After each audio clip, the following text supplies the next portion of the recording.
At 4:19 a.m. on a Tuesday morning in September, the cage manager at Riviera Point Casino received an alert that made her hands freeze above the keyboard. The payout request waiting for approval wasn't unusual in its structure. She'd processed thousands of them over her 15-year career. What stopped her wasn't the request itself.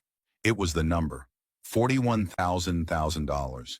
She read it twice, then three times, then called her supervisor before touching anything. Within 20 minutes, three executives stood behind her terminal, reviewing the same screen. The surveillance team pulled footage. Compliance opened every file associated with the player account. Legal got on a conference call. Everyone expected to find something, anything, that would justify a hold, an investigation, a reason to delay. They found nothing. No red flags, no suspicious activity reports, no violations of any kind. Every transaction tied to this account followed casino policy to the letter. The accumulation had been gradual, methodical, documented at every stage. The player had signed in and out properly, followed all posted rules, never triggered a single automated alert. At 6:47 a.m., after nearly 2.5 hours of review, the approval went through. $41,000 cleared. The winner wasn't a high roller who'd been comped penthouse suites and private jet access. He wasn't a card counter who'd been flagged and tracked across 3 states. He wasn't a tech genius who'd found a software exploit or a syndicate member operating with coordinated precision. He was a 38-year-old factory night worker named Alex Moreno, who'd spent the last 12 years of his life on an assembly line, watching machines run the same cycles over and over, night after night. And somewhere in those long, monotonous shifts, surrounded by conveyor belts and quality control stations and production schedules that never varied, Alex had realized something that most people never consider. Casinos run on machines too. Before we continue, don't forget to like and subscribe and hit hype to boost this episode. Drop your city or country in the comments. I'm always curious where viewers are watching from. Alex Moreno wasn't supposed to be anyone's story. He grew up in a working-class neighborhood where ambition meant keeping steady employment and paying bills on time. His father worked construction. His mother cleaned office buildings at night. Alex learned early that the world didn't reward dreams. It rewarded showing up when you said you would and doing the work nobody wanted to notice. After high school, he bounced between retail jobs and warehouse gigs before landing at Precision Components, a mid-sized manufacturing facility that produced industrial parts for automotive suppliers. The pay wasn't great, but it was consistent. The work was repetitive, but that meant it was reliable. And reliability, in Alex's world, was everything. He started on the day shift, operating machinery that stamped metal housings.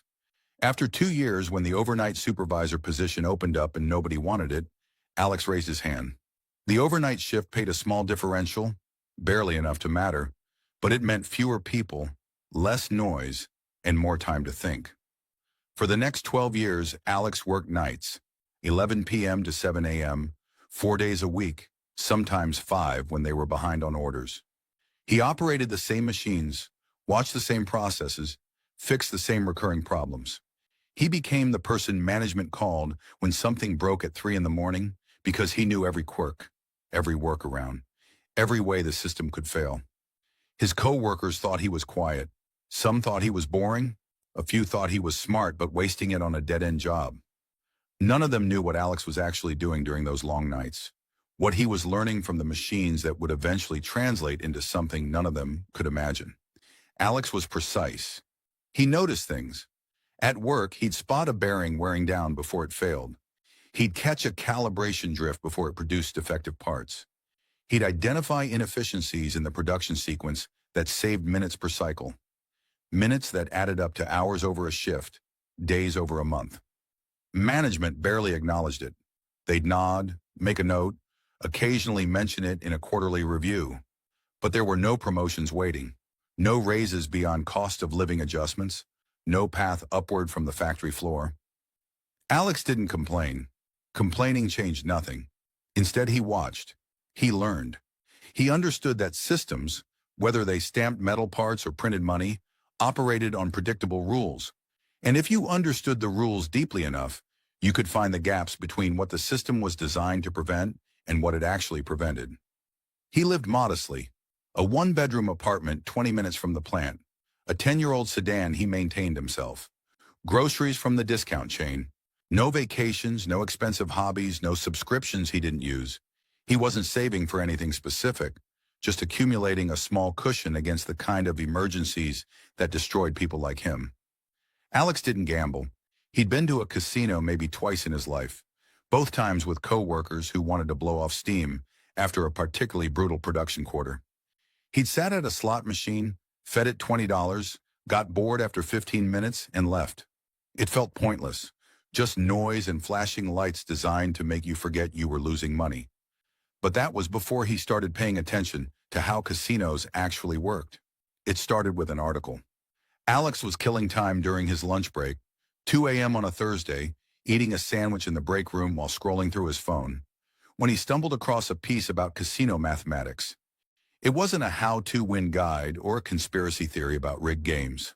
It was a technical breakdown of how casinos calculate house edge, manage risk exposure, and use automation to monitor millions of bets across thousands of players. Something clicked. The language was different, but the concepts were identical to what he dealt with every night. Variance, tolerances, statistical control, quality assurance, error rates, expected outcomes versus actual outcomes. The casino industry, he realized, was just another form of industrial process management. Except instead of producing parts, it produced profit from probability. He started reading more. Not gambling advice or betting strategies, but industry white papers, casino operation manuals, regulatory compliance documents, software engineering discussions about random number generators and payout algorithms, academic studies on behavioral patterns and loss limits. Most of it was dry, technical, boring to anyone who didn't already think in systems. But to Alex, it was familiar territory. He recognized the architecture immediately. Casinos operated like factories, inputs and outputs, machines running on code, supervisors monitoring metrics, quality control checking for anomalies. The difference was that factories wanted consistency in production, while casinos wanted consistency in profit. But the underlying structure, the reliance on automation, the assumption that human behavior would follow predictable patterns, the protocols designed to catch outliers, was nearly identical. And just like in manufacturing, Alex knew that systems broke down in predictable ways when nobody questioned the baseline assumptions.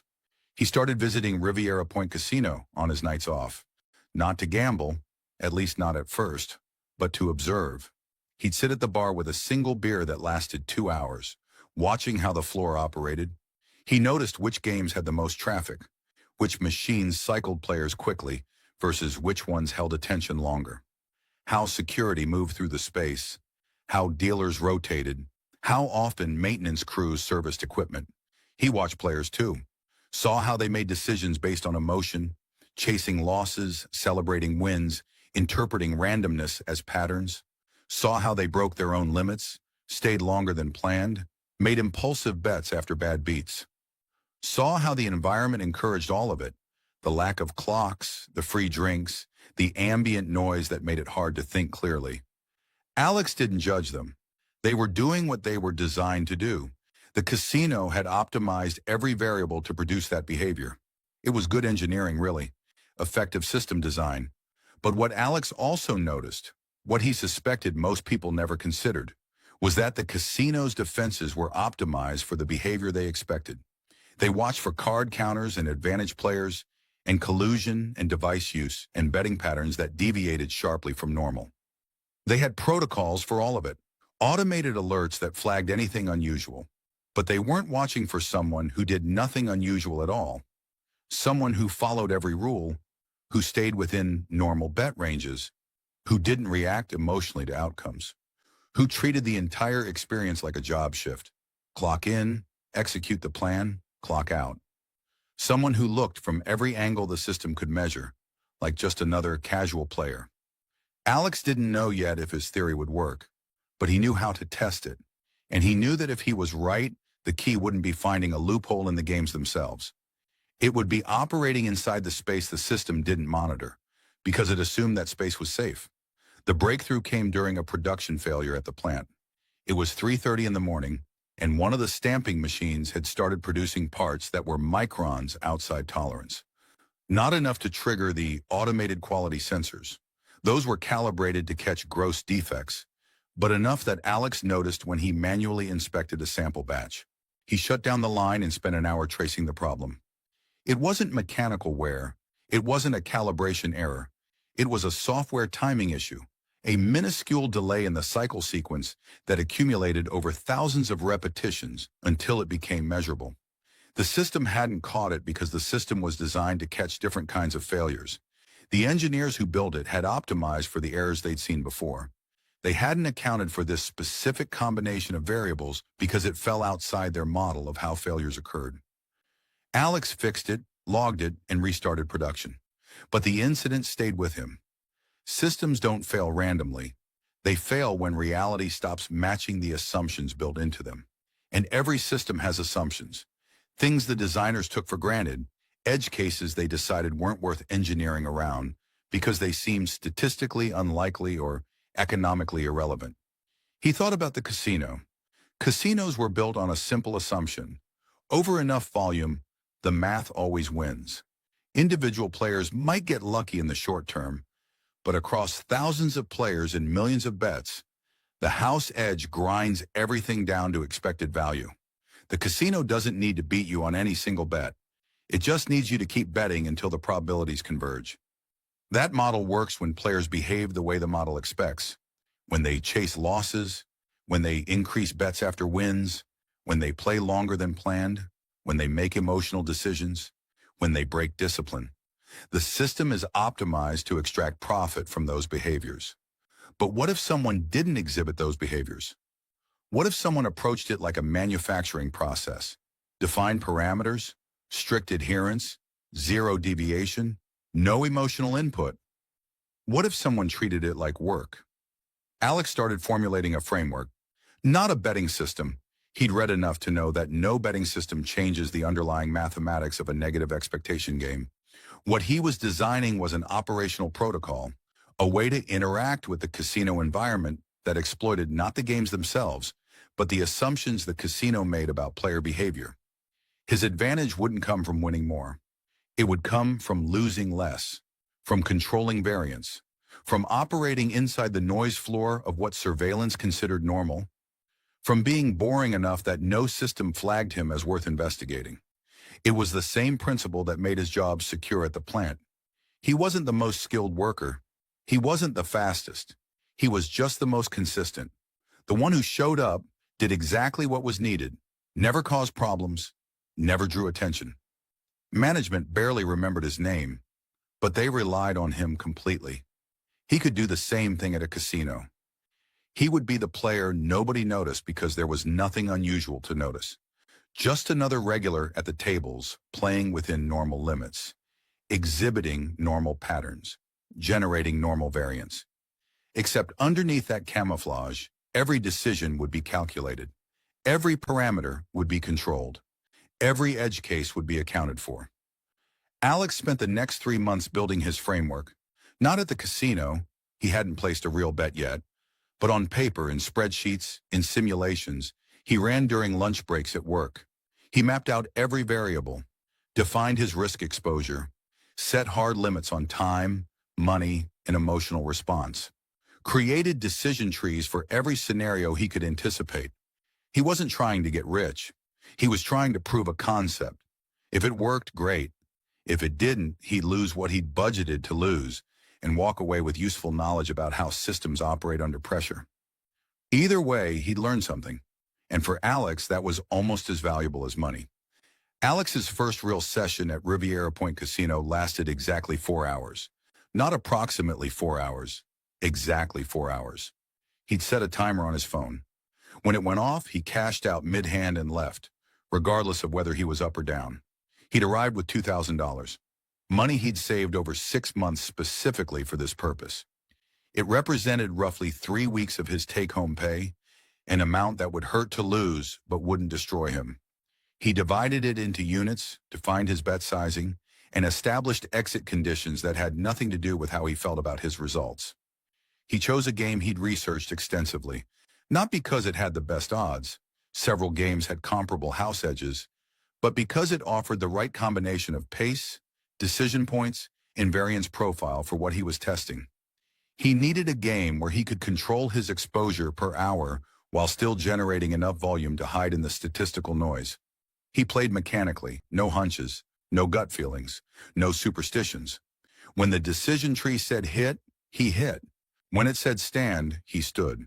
When it said walk away, he walked away, even if he felt like he was on a hot streak or needed to recover a loss. That first session, he lost $400.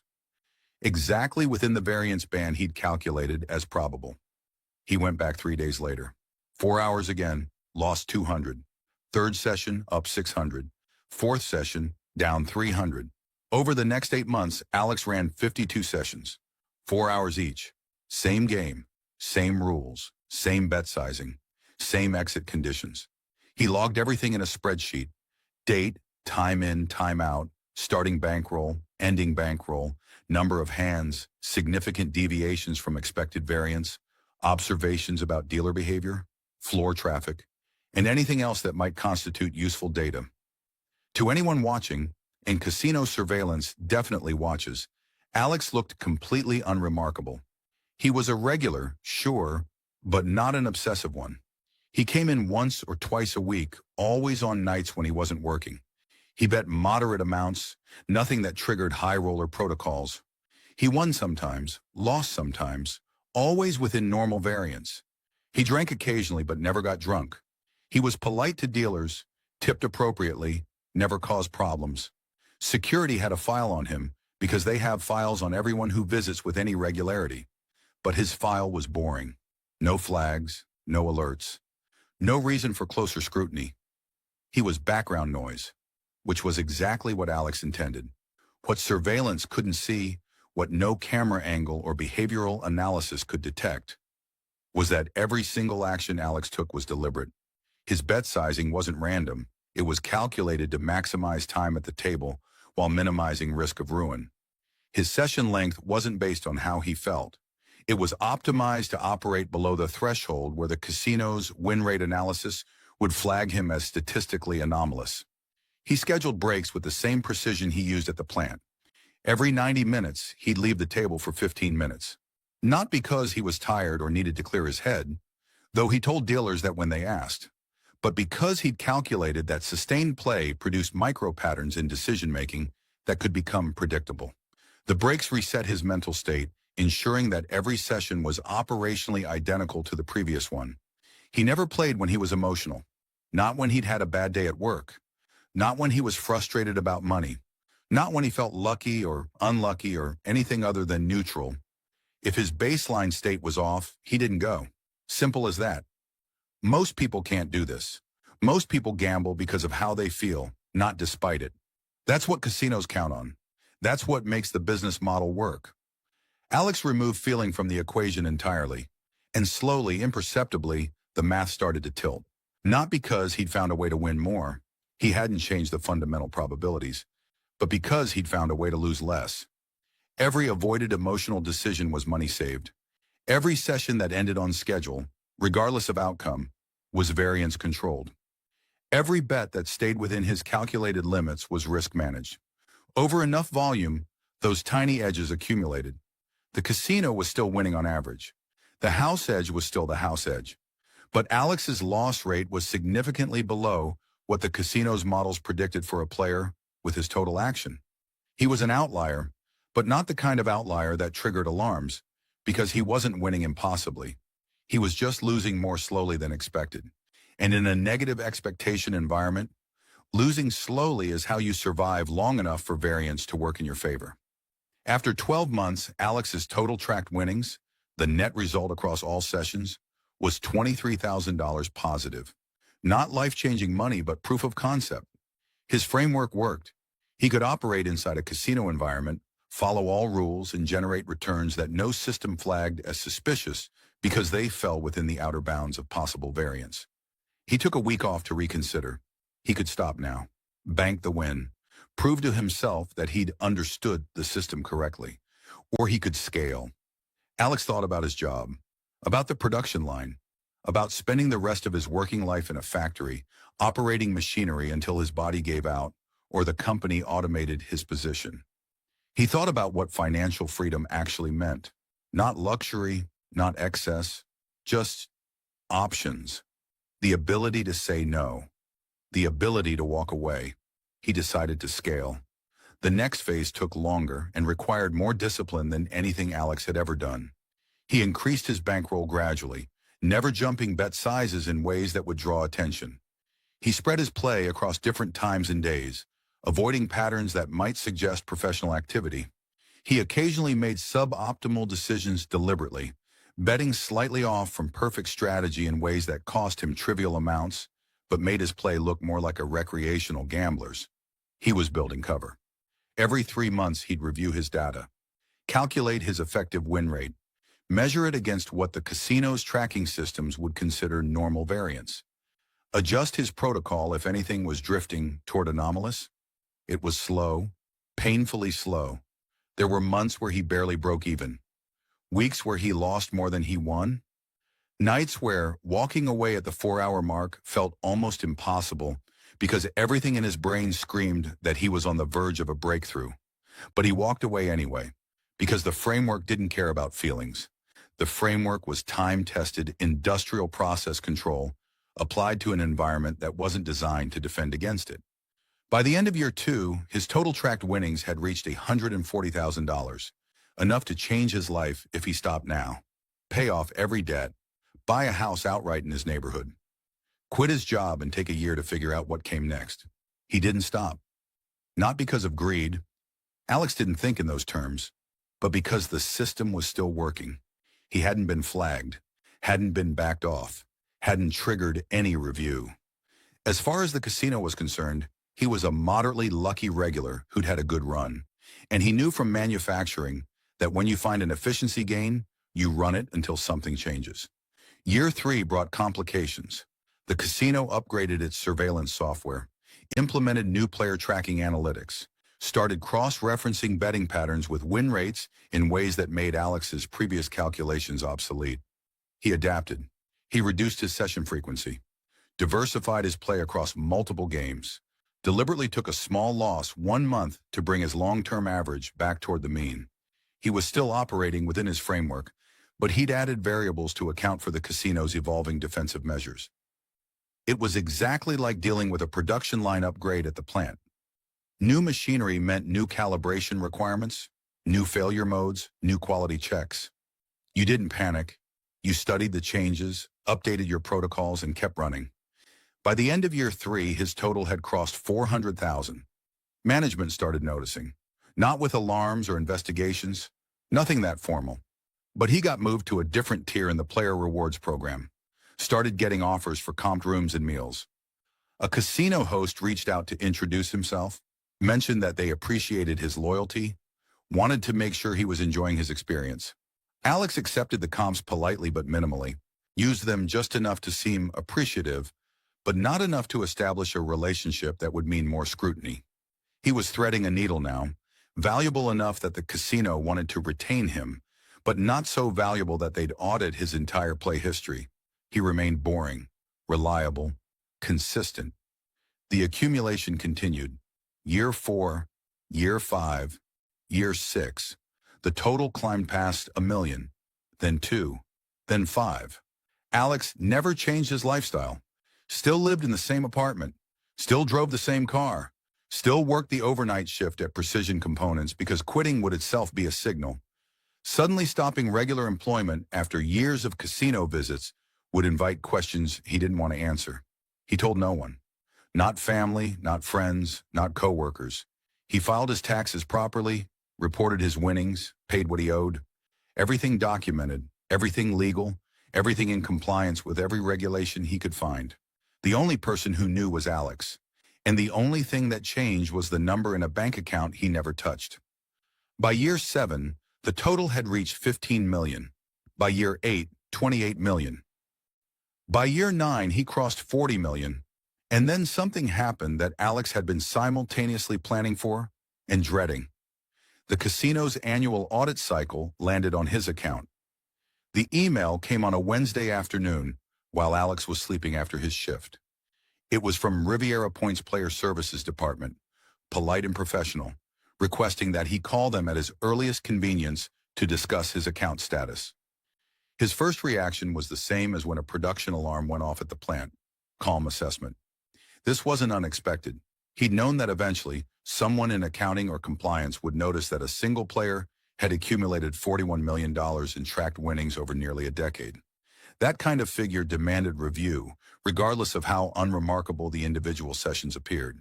He'd prepared for this. He called the number from the email, was transferred twice, eventually reached a woman who introduced herself as the casino's compliance director. Her tone was neutral, not hostile, but with the kind of careful professionalism that indicated she was reading from a script designed by lawyers. They wanted to meet with him, review his play history, verify some information. Standard procedure for high-value accounts, she assured him. Nothing to be concerned about. Alex agreed to come in the following Tuesday. He spent the next 6 days reviewing his own records, cross-referencing them with every rule, regulation, and policy he could access. He wasn't looking for ways to defend himself. He didn't need to because he hadn't done anything illegal. He was looking for any edge case, any technicality, any ambiguity that the casino might exploit to delay or deny his winnings. He found none. Every bet was logged, every session documented, every game played according to posted rules, every transaction processed through official channels. He'd never used a device, never collaborated with other players, never exploited a dealer error, never received information he wasn't supposed to have. He'd simply played within their system more efficiently than their system expected. On Tuesday, Alex walked into Riviera Point Casino wearing the same clothes he'd wear to a job interview.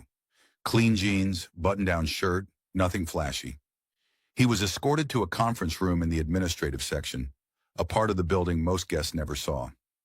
5 people were waiting: the compliance director, 2 casino executives, a lawyer, and someone from the gaming commission. They spent 4 hours reviewing his play. They showed him graphs of his win rate over time, asked him to explain his strategy, questioned his betting patterns, walked through specific sessions where his results deviated from predicted variance, brought up the fact that his loss rate was substantially below average for his level of action. Alex answered every question honestly. He explained that he treated gambling like work: fixed schedules, strict limits, disciplined execution. He described his decision-making process without revealing anything that wasn't common knowledge or publicly available. He acknowledged that he'd been lucky, that variance had fallen in his favor more often than not, but pointed out that everything he'd done was within the rules they'd posted. "Did you use any kind of device or computer assistance?" the lawyer asked. "No," Alex said. "Did anyone help you or provide you with information?" "No." "Did you ever exploit a dealer mistake or equipment malfunction?" "No." "Did you violate any posted casino rules or regulations?" "No." The questioning went on. They were professional about it, never accusatory, but clearly searching for something, anything, that would justify a hold on his winnings. They found nothing, because there was nothing to find. After 4 hours, the compliance director excused herself. The others followed. Alex sat alone in the conference room for 20 minutes, wondering if this was where his entire plan collapsed. Not because he'd broken rules, but because the casino simply refused to pay and dared him to fight them in court. The compliance director returned. "Mr. Moreno," she said, sitting across from him, "I'm not going to lie to you. Your account is highly unusual. Your win rate, sustained over this length of time, falls well outside normal variance. If we didn't have complete documentation of every single session, we'd suspect collusion or device use or some form of advantage play that violates our policies."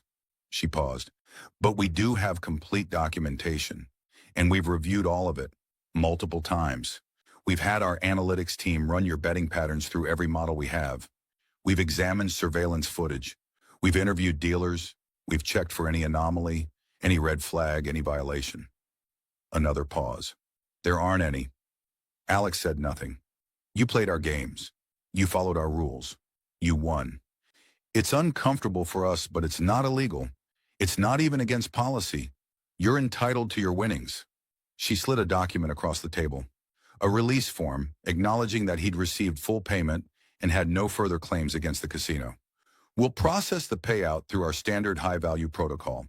Given the amount, you'll receive it in structured payments over 3 months, which is standard for anything over 10 million. If you want it faster, we can arrange a lump sum wire transfer, but that requires additional verification through our banking partners. Alex took the form, read it carefully, signed it. Structured payments are fine, he said. The compliance director nodded. You're also permanently welcome at Riviera Point, Mr. Moreno. This isn't a ban or a restriction. You beat us fair and square. We respect that. She stood, extended her hand. Alex shook it. Though if you don't mind me asking, she said, what are you going to do now? Alex thought about the factory, about night shifts and production quotas, and a job that paid him barely enough to survive while he generated value for people who'd never known his name. I'm going to clock out, he said. Behind closed doors, after Alex left the building, the real conversation happened. The casino executives gathered in the compliance director's office. Door closed, no recording. These meetings never got documented because the things discussed in them often involved uncomfortable admissions about vulnerabilities in the operation. Walk me through it one more time, the senior VP said. How did we not catch this earlier? The compliance director pulled up the analysis on her screen. Because he didn't do anything that triggers our monitoring protocols. Look at his individual session reports. Every single one falls within normal variance for a player at his bet level. His win rate per session isn't unusual. What's unusual is the consistency over time. So he's a statistical outlier. Extremely. The probability of a player sustaining his win rate over this volume of play is, she checked the report, less than 1 in several million. But improbable isn't impossible. And more importantly, it's not evidence of cheating or violation. The lawyer leaned forward. We've reviewed this from every angle. He didn't count cards, wrong game. He didn't use devices. Surveillance confirms it. He didn't collaborate with dealers or other players. We interviewed everyone. He didn't exploit any software flaws or equipment malfunctions. He played the games as they're designed to be played, made decisions within posted rules, and walked away when he planned to walk away. So what's his edge? The VP asked. The compliance director thought about it. Discipline. That's it. That's the whole thing. He controlled variables we assume players can't control. Emotional response, loss chasing, session length, bet variance. He treated it like a job instead of entertainment. And because our entire business model is built on players behaving emotionally, staying too long, betting too much, chasing losses, we have no defense against someone who simply doesn't. Silence.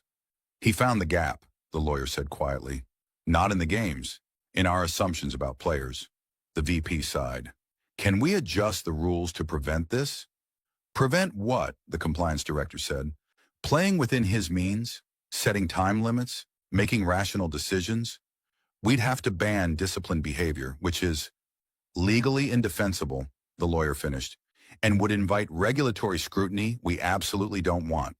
The Gaming Commission already has the file. If we try to deny this payout or change rules retroactively, we're inviting an investigation into whether we're operating fairly. So we just pay him. We pay him, the lawyer confirmed. And we update our monitoring protocols to flag this kind of consistency pattern earlier so we can exit players like him before the accumulation gets this large. Exit him how? The VP asked. He hasn't violated anything.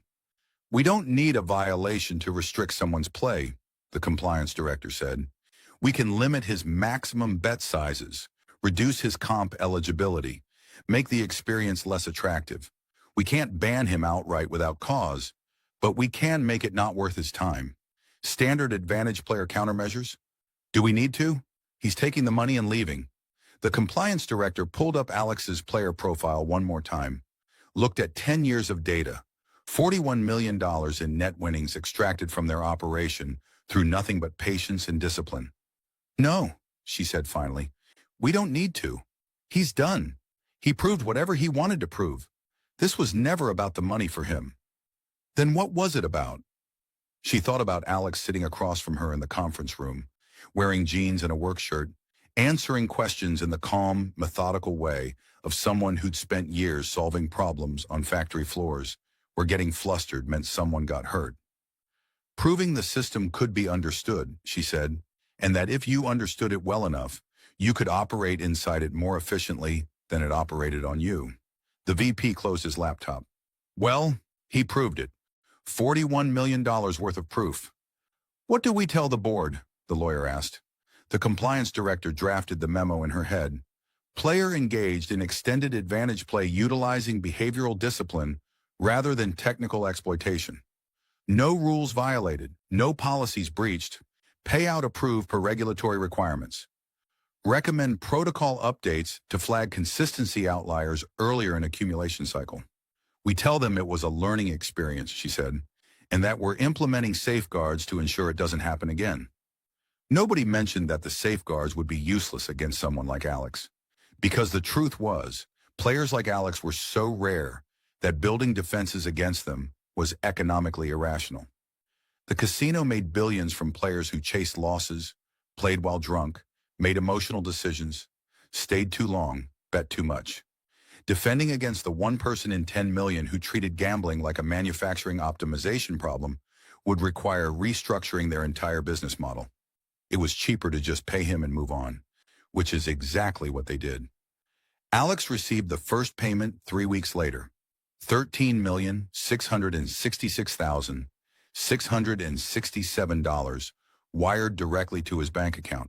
The second and third payments followed at 30-day intervals, each identical to the first, until the full $41 million was transferred.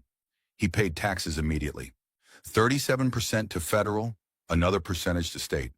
When the dust settled, he had $26 million in liquid assets. He sat in his apartment the night after the final payment cleared, staring at the balance on his laptop screen. It didn't feel real. Not because of the amount. He'd known the number for months, had mentally prepared for it, but because of what it represented. Freedom, not from work, though that was part of it. Freedom from the constant background stress of barely making rent. From one car breakdown away from losing your job, from medical bills you couldn't afford, from the grinding awareness that no matter how hard you worked, you'd never get ahead, never have security, never have options. He'd spent 12 years on night shifts, watching machines stamp the same parts over and over, knowing that his labor generated value for people who'd never known his name and never would. And he'd spent 10 more years methodically extracting that value back from a system designed to take it from people like him. On Thursday, Alex walked into Precision Components at the start of his shift, found his supervisor in the production office, handed him a resignation letter. 2 weeks' notice, Alex said. Appreciate everything, but I'm moving on. His supervisor looked surprised. Moving on to what? Another plant? Something different, Alex said. Figured it was time. You got something lined up? Yeah, Alex said. I'm good. He worked his final 2 weeks the same way he'd worked every shift for 12 years, precisely, efficiently, without drama. On his last day, his co-workers threw him a small party in the break room. Supermarket cake and grocery store soda. A card everyone signed. What are you gonna do? Someone asked. Not sure yet, Alex said. Maybe travel, maybe just rest for a while. They asked if he'd stay in touch. He said he would, but knew he probably wouldn't. Not out of malice. He didn't dislike these people, but because they were part of a life he was stepping out of. Clean break. No looking back. He never returned to Riviera Point Casino. Not because he was banned, he wasn't. The compliance director had been sincere about that, but because he didn't need to anymore. He'd proven what he set out to prove, understood what he wanted to understand, extracted value from a system that was designed to extract value from people like him. Going back would just be redundant. Instead, Alex did what he'd never had the option to do before. Nothing in particular. He paid off his mother's mortgage, set up trust funds for his nieces and nephews, donated to a few causes he cared about, manufacturing training programs, financial literacy nonprofits, workers' rights organizations. He bought a house. Nothing extravagant. 3 bedrooms in a quiet neighborhood with good schools, even though he didn't have kids. He liked the idea of being in a place where families lived, where people stayed long-term, where the sound of children playing in the street meant things were normal and safe and stable. He bought a new car, still practical, still reliable, but without the constant anxiety of wondering if it would start. He took a vacation, first real one of his life, drove up the coast, stayed in motels, ate at diners, sat on beaches. Didn't plan anything, didn't optimize anything, just existed in the moment without worrying about whether he could afford it. People who knew him noticed he'd quit the plant but didn't know why. Some asked. He'd say he'd saved up enough to take a break, was figuring out what came next. Nobody pressed. People left jobs all the time. He thought about writing down what he'd done, creating some kind of record, maybe even a guide. But he decided against it. Not because he wanted to keep it secret, it was all legal, all documented, but because he knew it wouldn't help anyone. What he'd done wasn't replicable. It required a specific combination of skills, temperament, circumstances, and luck that most people didn't have and couldn't develop. Teaching someone the framework wouldn't give them the discipline to execute it. And even if they had the discipline, they'd need years of perfect execution in an environment that was already adapting to prevent exactly what he'd done. The window had closed. Alex was the first, probably the only, and that was fine. He hadn't done it to revolutionize gambling or expose casinos or become famous. He'd done it because he saw a system, understood it, and wanted to prove he could operate inside it more efficiently than it could operate on him. He succeeded.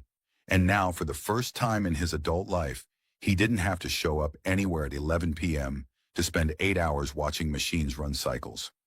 He could just exist on his own terms. That, more than the money, was what made it worth it.